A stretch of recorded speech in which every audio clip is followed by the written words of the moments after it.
Welcome to Know Your Neighbourhood with the Talking Place podcast. And today we're in Fitzrovia!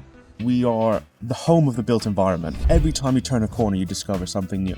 What makes people feel like they belong here in Fitzrovia? It's just part of that broader, cultural heritage that Fitzrovia makes people feel like they're a part of something big. Everyone wants to be part of this part of town. It's where the cool kids go. One of my favourite facts, Fitzrovia, really is how central it was, the AIDS epidemic in the 70s. So, yes. Middlesex Hospital was the location where Princess Diana came and visited the AIDS patient and really turned the relationship we had with the disease at the time. What makes people keep coming back to Fitzrovia? I think it's that sense of discovery. Yeah. It's that really rooted in that people look after one another and it makes a place worth coming back.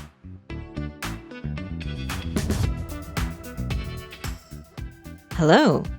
Welcome to Talking Place, the podcast bringing placemakers and storytellers together to talk about place. I'm your host, Tanisha Raffiuddin. I am the founder of Concept Culture, a creative agency in London, passionate about creating purposeful brands and telling powerful stories. London is a city of villages, from markets and high streets to parks, waterways and public squares. Every neighbourhood has its own rhythm, its own character and its own story. But what makes people feel they belong in a place? As part of London Festival of Architecture 2026, we're exploring 5 very different London neighbourhoods through the lens of this year's festival theme of belonging. Meeting the people who know them best, we'll discover the spaces, communities, rituals, and everyday moments that make each one unique. I had the great honor of being on the curation panel of this year's festival, so this series is particularly special for me. All right, let's talk place. Marcus, welcome to the Talking Place podcast. Thank you for having me. So Marcus, today we're in Fitzrovia. Tell us, how would you describe Fitzrovia to someone who has never been here before? First of all, thank you for having me. It's great to be here with you in Fitzrovia. How would I describe Fitzrovia to someone who's never been here? It's the place where the locals tell you to go. And I think it's one of those lovely places that sometimes might feel a little bit hidden, but once you're here and once you discover it, it's a great place to be. And so we have listeners from all over the world. Tell us, where are we sitting in here right now? Where are we? So Fitzrovia is just north of Oxford Street. Right. And so that is a really well-known international street. And we are bounded at the north by the Euston Road. Again, a very big, popular road. Lots of development happening on the Euston Road. And then on the eastern side, we are bounded by Bloomsbury. Again, a very historical neighbourhood where you've got the British Museum, you've got Russell Square, lots of really cool hotels and places. And then on the western side, we've got Mayfair, again, a very lovely part of town with some beautiful independent restaurants and places to go. But really at the heart of it, you've got Fitzrovia, which is, one of those places that every time you turn a corner, you discover something new. And it's a great part of central London and a real big engine of the economy. It's also exciting. So we're here as part of the London Festival of Architecture because Fitzrovia is one of their featured neighborhoods. And as you know, this year's theme is belonging. So let's discuss what makes people feel like they belong here in Fitzrovia and how do they feel welcome? How does Fitzrovia welcome someone in? That's a great question. And, we've been part of the London Festival of Architecture now for a couple of years, really supporting the work that the New London Architecture do, mainly because we are the home of the built environment. We have architecture, we've got people who work and live in this part of town. And really, it's a great opportunity to be part of a place that is always constantly evolving. So Fitzrovia's been around for hundreds of years, part of the great estates back in the day, where all of this was just farmlands or whatnot. But because of that long history and because people have really made this part of town home, whether you're a business, whether you are living here for 5 years or 50 years, it's part of that real heritage. So it made complete sense for us to be part of the London Festival of Architecture this year, because really everyone wants to be part of this part of town. You know, it's where the cool kids go.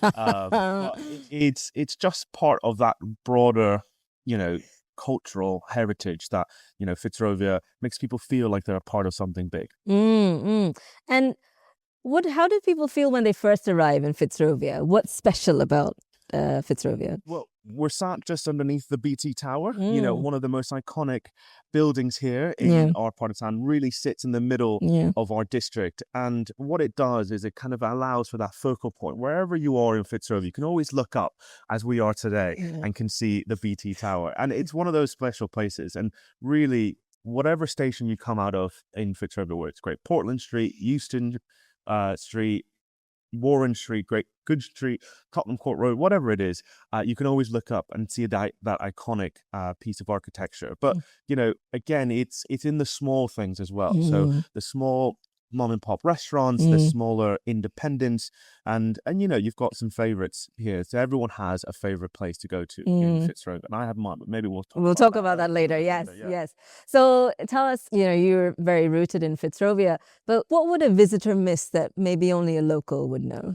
Ooh, that's a very good question. I think, you know, if you're coming to Fitzrovia, it's because a local has told you. A little bit like, you know, comparing it to if you're visiting Rome, you know, you might know some of the main places like the Trevi Fountain or the Vatican, but neighborhoods like Trastevere, it's one of those places that you might only stay there if someone has been before. So again, where would I show someone to go? So we've got amazing restaurants like on Charlotte Street or Warren Street, Great Titchfield Street's got some lovely restaurants like Meraki, which is a Greek restaurant, or Riding House Cafe, you know. But where we're at right now in Fitzroy Square, whilst, you know, it's this kind of really ancient part of Fitzrovia, it's a very quiet and relaxed, and, you know, you might have the occasional Deliveroo driver, but really it's a place to sit and relax and enjoy and really reflect. So tell us about your LFA program, and what do you hope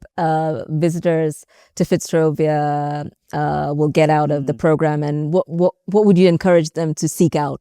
Yeah, no, that's a great segue. So really, part of the work that we're doing at the Fitzrovia Partnership is drawing people from our main roads like Tottenham Court Road and Oxford Street through our Find Fitzrovia design competition. So we did a design competition earlier in the year with the London Festival of Architecture, who were incredibly supportive in that process for us, which was really, really helpful because, you know, sometimes best practice is shared when we do and are part of these bigger pan-London program. And really for us, what was great to see was the different interpretations of all of these designs. So that design competition was to help us wayfind individuals. You might walk into Tottenham Court Road not really sure where you're going. So that was what that competition was about. So Find Fitzrovia are going to have 3 totems designed by Adalberto Lenardi, who is a Italian designer, and he will design these totems kind of taking inspiration from the BT Tower and the history and architecture of our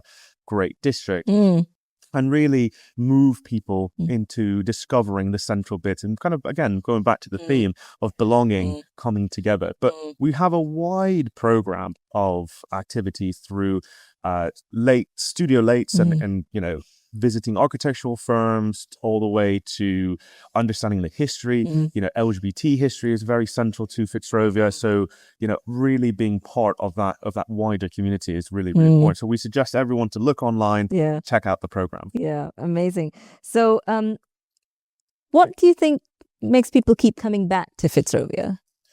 I think it's that sense of discovery. Yes, you know, it's constantly being, you know, challenged and, you know, approached by different things. You know, whilst you might go and have lunch in one part of town, you've not discovered another one, or there's an event, or there's a new opening or art gallery. There's always something else to discover in Fitzrovia, which is great. We're not, you know, stuck in one way of doing things, which, you know, some places are known for their particular cultural offerings or their particular styles of, food or beverage or whatever. But Fitzrovia is one of these places that is constantly changing. Just the other week we had a new hotel, the Newman Hotel opening, which brought it in really its own kind of new bars and restaurants and eating spaces. So it's fantastic. But again, I think one of the things that is we come back to really is that sense of discovery. And speaking of change, London changes. London's one of these ever-changing cities. Is there something you would hope that stays the same? Ooh, that's a very good point. I think we're always constantly looking for that new thing, aren't we? Whether it's like I said, a new retail offer or a new restaurant or a new place to go and hang out. But one of the things I would say that Fitzrovia is best at is the fact that sense of you're in a place where people really look after one another. And I think that's one of the things that always stay consistent, regardless of what might happen with, changes to pedestrianisation, which is, again, a whole separate conversation. Yes. Or really that opportunity to, find and discover new things. But I think it's that really rooted in that people look after one another, and it makes, a place worth coming back to. Part of the work that we're doing at the Fitzrovia Partnership is an area strategy. And we called it Places for People. And the reason we've done it in that way rather than focusing on business or focusing on anything else is because really people are at the root. And I guess that's the thing that doesn't change here is the amazing people that make it up. And I love what you said about people taking care of each other. I think that's something that we absolutely, as you say, need to nurture. This sense of community, and coming back to the theme of the festival, the sense of belonging and connection. All right. Let's flip the script. So what's something that, is that probably a misconception about Fitzrovia that you may want to address? Ooh, that's a good question in terms of misconceptions, because obviously as a business improvement district, we deal in the positive. So it's always for us, talking up the area rather than pointing out some of the things that maybe sometimes, we don't quite get right or, there's always a constant vigilance that needs to be, because again, we live in an international city. Yes, we do. And there is always something going on in terms of, whether there's a protest or whether there is antisocial activity, but really we deal in the positive. So I think the misconception is that there's just not enough stuff to do. There's always stuff to do. Oh, right. Okay. So I think that's always a thing, is that because we sometimes might sit in between different places. I think that's, there is something always here. Yeah. And is there a particular fact or story that you think people don't know but they should know about Fitzrovia? I think one of my favorite facts about Fitzrovia really is how central it was to the AIDS epidemic in the 70s. So Middlesex Hospital, which used to be just around the corner where the current Fitzrovia Chapel still sits, was the location where Princess Diana came and visited the AIDS patient and really turned the relationship we had with the disease at the time. And actually on Store Street down by Alfred Place, which is a beautiful new green space that the council and the bid work together to transform, will be hopefully the site of a new AIDS memorial, kind of celebrating and remembering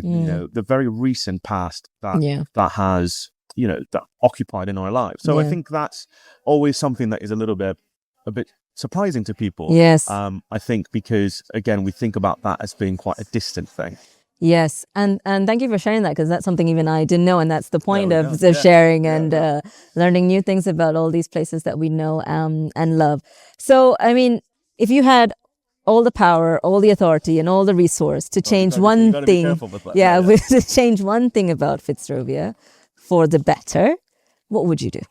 That's a very good question. Now you put me on the spot there. I think, ultimately, it's a place where people want to come and do business and really live and work, in a very cohesive way. So I think if I had to do something, as you say, because I had the power to do that, I think would be more green spaces. Okay, yeah. Because we lack in this part of town, green spaces in comparison to the rest of the Camden and Westminster borough. So Fitzrovia has about 5 square meters for green space per resident. Other parts of the borough, it's about 25. So although we're here in Fitzroy Square, enjoying this lovely greenery, it could be more. There could be space for people to really enjoy nature. Again, mental well-being is so amplified by having that accessibility to green spaces. Yeah, and I would agree with you. More green, more connection to nature, bring back nature into our cities. I mean, London is a very green city, one of the greenest in the world. And we are very privileged to enjoy these green spaces, but we could always do with more. I don't want to go too far from my green space. Yes, exactly. 15-minute city, 15-minute greenery. Yeah, love it. Love the idea. Marcos, welcome to Know Your Neighborhood in 60 seconds. Are you ready? I am. All right, we're in Fitzrovia. All right, round the clock. Okay, Marcus, tell us, where's the best cup of coffee? Caffeine on Great Titchfield Street. Excellent. Best place to eat? Echo on Charlotte Street. Best place for a cocktail? Newman Hotel. Best thing to eat here for under a $5? Echo. Pizza. Best place to read a book? Fitzroy Square. Excellent. Best place to people watch? Ooh, I'd say Whitfield Gardens. One building here that deserves to be famous but probably isn't. The Langham Hotel. Ah, cool. Best view in the neighborhood?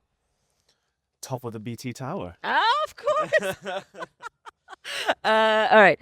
Morning or evening, when does this place feel most itself? I'd say evenings. Okay. One word that describes this neighborhood that no estate agent would ever use? Ooh, quirky. Excellent. One person, living or dead, who has shaped this place more than anyone else? I say the Earl of Fitzroy. Yeah, that makes sense. It's in the name. Yeah. It's in the name. If this place had a soundtrack, what would it be? Ooh, I'd say Coldplay. Which one? Because they were based here. They set up themselves here. Which song? Don't know. Pick a song. I don't know. Pick a song. Come on. All right. Okay. Anything Coldplay. Fine. Yeah. Finish this sentence. You don't really know this neighborhood until you've seen Warren Street. Excellent. Well, Marcus, thank you so much. I hope that a lot of people will come to Fitzrovia during the festival and enjoy everything it has to offer. Yeah. No, well, thank you for having me. And again, it's such a great opportunity to speak to people such as yourself, who really do care and love about our places. Yes. Thank you very much. Thank you for talking place with me. Thank you. All right. Well, I hope you enjoyed this episode as much as I did. I'd love to hear your thoughts. Feel free to join the conversation on social media with the hashtag #TalkingPlace. I would also love for you to leave our podcast a review and subscribe to all our podcasts and YouTube channels so you don't miss an episode. There's so much more to explore when it comes to creating good places, and I'm excited to do a deep dive into other topics with you in our next episode. I'm Tanisha Raffiuddin, and it's been my pleasure to be your podcast host. Thank you for listening. See you again next time, where we'll continue Talking Place. Talk soon.